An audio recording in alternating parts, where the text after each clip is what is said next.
Now to new video this morning. This as investigators search for the gun used to shoot a Harris County Sheriff's deputy. The suspected gunman behind bars this morning. We're waiting to see him in court. Janelle Fort live at the scene. And Janelle, are investigators still out there? Xavier, they have actually cleared out for now, but for hours overnight, they scoured this neighborhood looking for evidence, namely, as you said, that gun used to shoot that Harris County Sheriff's deputy. This man, Moises Martinez, was taken into custody around 9 p.m. last night.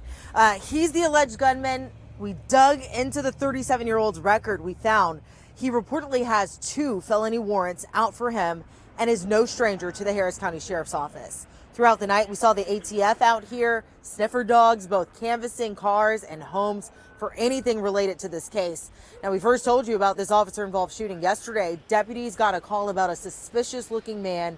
Investigators say when they got out here, they found Martinez and tried to talk to him, but then he pulled out a gun.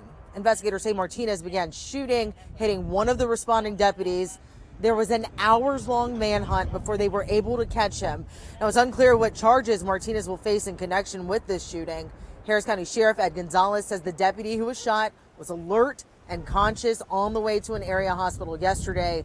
Fortunately, he's expected to survive despite being shot multiple times, including in his hands, back, and cheek. Now, the other deputy who responded to the scene returned fire, but investigators say Martinez did not get hit. Today, Martinez is expected in court to face a judge. Meanwhile, this investigation is ongoing. Back to you. All right, Janelle Fort following all the latest details from that story. And as soon as we get any new information, we're going to bring it to you on air on KHU.com and our KHU 11 app.